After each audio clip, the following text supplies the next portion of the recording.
Assalamualaikum warahmatullahi wabarakatuh.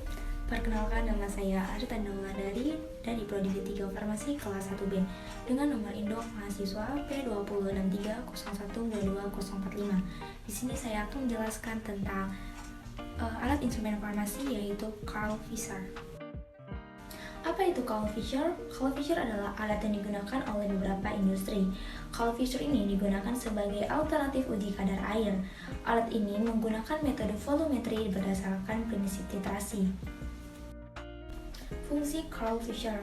Carl Fisher adalah metode analisis yang dipakai guna mengukur kandungan air dalam berbagai produk. Carl Fisher pada industri biasanya digunakan untuk menentukan kadar air dalam bahan baku. Penentuan kadar air tersebut dilakukan sebagai bagian dari uji kualitas bahan baku yang telah ditetapkan.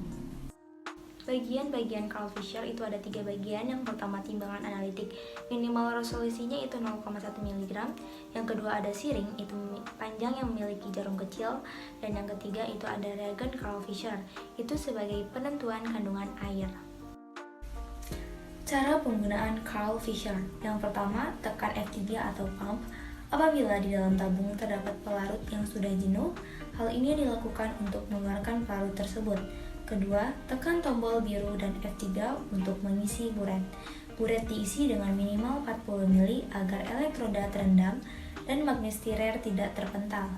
Ketiga, alat harus distandarisasi menggunakan natrium tartarat hidrat. Tekan F4 untuk memulai standarisasi. Keempat, sampel dimasukkan ke dalam tempat sampel. Jika sampel berupa larutan dimasukkan menggunakan suntikan, jika berupa padatan langsung saja dimasukkan ke dalam tabung. Kelima, sebelum sampel diinjeksikan, suntikan ditimbang terlebih dahulu, kemudian sampel berupa larutan diambil dan ditimbang sesuai angka yang dihasilkan pada layar. Ditimbang lalu ditarik kembali.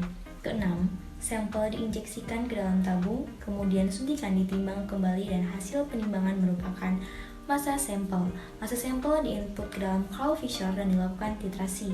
Dan yang terakhir, ditunggu beberapa saat sampai pada monitor muncul nilai R yang menunjukkan persentase kadar air dalam sampel.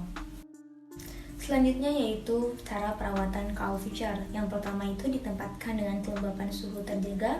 Lalu kedua, tempatkan alat Carl Fisher di tempat yang jauh dari alat yang mengeluarkan panas atau dingin. Yang ketiga itu suhu serta kelembapan yang naik turun mengganggu akurasi penentuan kadar air. Kelebihan dan kekurangan alat Carl Fisher. Kelebihan yang pertama, dapat mengukur kadar air dengan jumlah yang sedikit. Kedua, waktu analisis lebih cepat. Ketiga, analisis dapat dilakukan dengan mudah. Sedangkan untuk kekurangan, yang pertama itu mudah terkontaminasi oleh air yang bukan dari sampel. Dan yang kedua, harus distandarisasi terlebih dahulu. Baik, untuk lebih jelasnya mari kita lihat salah satu video tutorial cara pengoperasian Carl Fisher yang saya dapatkan dari beberapa sumber. Mohon disimak.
Mungkin cukup sekian yang dapat saya sampaikan.